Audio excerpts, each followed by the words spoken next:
right, good evening. I'm meteorologist David Tillman here, your chief forecaster here in the ABC 13 studios this evening. Want to give you a special Eye on the Tropics update on what's happening with this tropical wave. Reason I wanted to do this, even though the direct effects from the system, if it were to come in this direction, won't happen until Monday, is there is some potential for the system to be a significant tropical system that is a strong tropical storm or hurricane, maybe even a major hurricane as it makes its way through the western Gulf of Mexico, and because the state of Texas is a possible landfall location. So with all that being said, we want to make sure that give you the latest update on what's happening with this system. Thank you for joining me on ABC13.com, Facebook Live, and on YouTube Live as well as we take a look at what is happening with this system. Here's the bottom line as I see it right now. NOAA is scheduled to fly into the system tomorrow with its Hurricane Hunter aircraft. The track will be more certain as we get into Friday. So basically what's going to happen, they're going to fly in there. They're going to try to find a close low-level circulation. If they do, it would be designated a tropical depression or a tropical storm at that point. The other important part of this is that they're going to take the data after they fly into it, feed it into our tropical computer models, and get a better idea about exactly where the center of circulation is. Once the computer models know that, they will then be more confident in where the system is going to go. But because that information has not been fed into these computer models yet, you can't completely trust where they're saying the system is going to go. And we have a range of possibilities all the way from northern Mexico through the state of Texas and into the state of Louisiana and possibly as far east as Mississippi. Of course, if it goes into the east of us, especially east of the Sabine River, we would hardly not have any effects around here. If it were to go in over us, obviously, or to our south, say down the coast of Middle Texas coast around Corpus Christi, then we would have some pretty substantial effects here. And Monday is about the day that we believe if it were to head in our direction, that it would be moving in. So it's still too soon to know where this thing is going to go and what impacts we will have, and we'll talk more about that as we go along. Here's the latest satellite loop. This is a 12-hour satellite loop, and I still do see a very unorganized system, but in the last several frames, I'm seeing this little area right here. To these eyes, as I look at this tropical satellite, I see some organization beginning to happen right about there. It looks like we have thunderstorms forming around a center of circulation to these eyes. Now, this could very well just be a mid-level circulation and not a low-level circulation. For it to be a tropical system, there needs to be a low-level circulation, and right now, I'm just seeing a mid-level circulation with this. The Hurricane Hunters will basically let us know tomorrow afternoon if this is in fact something more than just that. In this hatched area right here is where we have a 50% chance for development over the next 48 hours, and an 80% chance of development over the next 5 days. If this is in fact a developing system as we see it right now, they'll find that out tomorrow. We could see tropical storm watches and warnings go up as soon as tomorrow for places like Cancun and Cozumel, and even down to Belize as well, just depending on the track that they put on this particular system. Now, we'll tell you something else about this hatched area here. If the system were to take a track and clip western parts of Cuba, it would have a better chance of making it into places like Louisiana and even coastal Mississippi. If it shoots the gap between the Yucatan Peninsula and Cuba, it would have a better chance of moving up towards Houston. It would just follow the steering currents and come right up this way.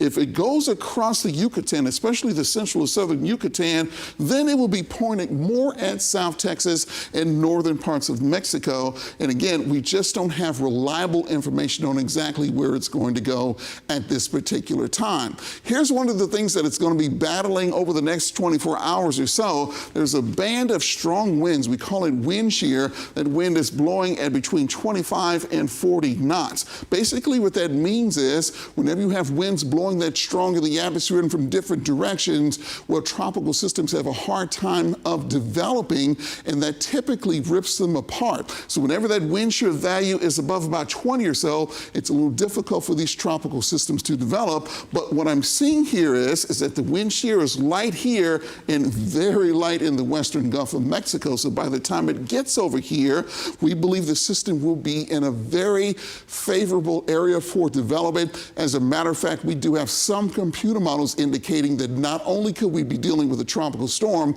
we could be dealing with a hurricane in this part of the Gulf of Mexico, and we might even be dealing with a major hurricane. So it really just depends on the exact track of the system and the speed of it as well, and it's something we will continue to watch as we go through time. Here's the latest of what our tropical computer models are saying is going to happen with the system. Look at this. We've got some of them saying it could go in just to the west of New Orleans. We've got other ones saying southwest Louisiana. We've got some pulling it into the upper Texas coast. And as you see in just a little while, I've got some other models saying it could go in as far east as Mississippi and as far south and southwest as northern Mexico. So there's still a lot of indecision on where this system is going to go. Basically, what we're going to be following is a couple of things. It's going to be important to know exactly where we're starting from. Once we have a good starting spot, and the Hurricane Hunters will determine that tomorrow, when that gets fed into the computer models, it will have a better, it will know better as far as where the system is going to go, because at that point, it'll just analyze where this high pressure dome is located, and then it'll know, according to the latest steering currents, where it's going to go after that. Now, if the computer models are wrong about where it starts off, if that's bad information, and that could very well be the case because we haven't flown into it just yet, well, you don't really know where it's going to be in 4 to 5 days, because bad information in, bad information out. So that's why we have to wait for that very important flight to happen for tomorrow and for our computer models to know what is going on. Here's a look at the uncertainty in the models. This is one of the maps that I really wanted to show you. Now, just a couple of days ago, on Monday, the American GFS model had a landfall in northern Mexico. Then, as we got into Tuesday, it had a landfall in southern parts of Texas. Now, today, it's saying the landfall is going to be in southwest parts of Louisiana. That's just a 2-day period where it's all over the place as far as where it's going to go.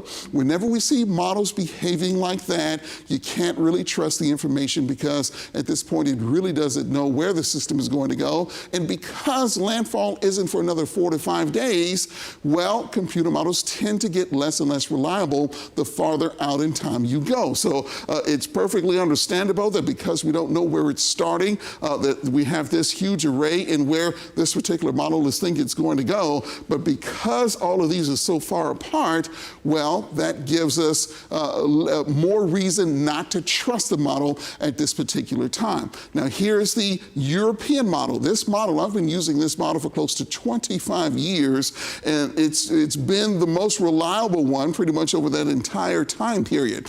Now, on Monday, it was saying that the system was coming into the middle Texas coast. Then, as we got into yesterday, it started pinging southwest parts of Louisiana, and today it's pinging southwest parts of Louisiana. So there's a little bit more agreement in the model runs of the European computer model that that's where this system is going to go. But again, bad information in, bad information out, because the European nor any model knows exactly where the center of circulation is, because the system really hasn't organized just yet, where you can't completely trust the information that you're seeing right now. Now, let's just suppose that the center of circulation is located right here, okay? This is Jamaica right here. So south of Jamaica, about halfway between Jamaica and South America. The European ensembles, okay? This is the European model. You basically have 51 runs of this particular computer model. They feed in slightly different information for each 51, and it's basically saying that we have a range of possibilities as we get into Saturday, from western parts of Cuba all the way down towards Belize. So that's a huge spread. And then it also says that as we get out in time towards Monday evening, we can have a landfall somewhere in the vicinity of coastal Mississippi. It could be in parts of Louisiana. It could be in the Texas coast, or it could be as far south as northern parts of Mexico. I'm not ready just yet to say, well, I'm favoring one area over another. again, because we don't have reliable information in the computer models for that starting point just yet. So with all that being said, here's a look at our forecast that we have for you. We've got some healthy rain chances in the forecast from tomorrow into Sunday, simply because we have a lot of tropical moisture in place. You get the daytime heating and you can get some big thunderstorms. Then as we head into early next week is when we could have those issues with what's happening down there in the tropics. So with that being said, I think we've got some questions from people out there. They want to know what's happening with this system.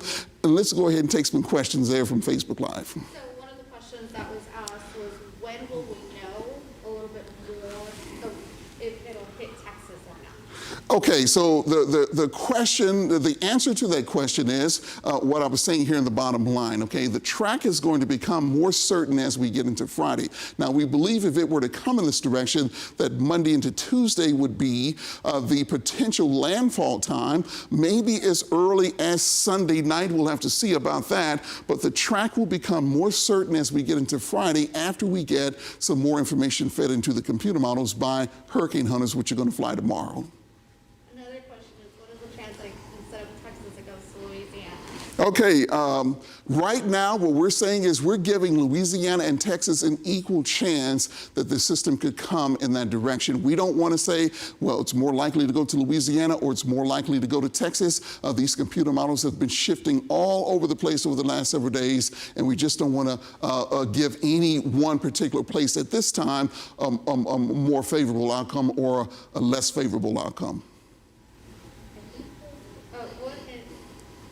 Somebody's asking about the intensity of it. Okay, so that's a good question. So as I was saying just a little while ago, basically what I'm seeing in the computer models is that once this system makes it into either the central or the western Gulf of Mexico, it is going to be in a favorable area for development. The waters are going to be very warm. The wind shear is going to be very low. There's going to be an area of high pressure located on top of it, helping to evacuate the system. Whenever you've got a tropical wave or disturbance in an area like that, it typically likes to develop into something substantial, and because the water is so warm and the wind shear is so low, we could be talking about anywhere from a strong tropical storm to a hurricane, maybe even a major hurricane. It's way too early to speculate on what could happen, but I'll go ahead and tell you, based on the data that I'm seeing, a major hurricane in the Gulf of Mexico sometime late Sunday into Monday is not completely out of the possibility. So thank you for joining me this evening. I just wanted to take a few minutes to let you know the latest of what we have. We've got more computer models coming out later on tonight, and we'll of course have an update on Eyewitness News tonight at 10. We'll see you then.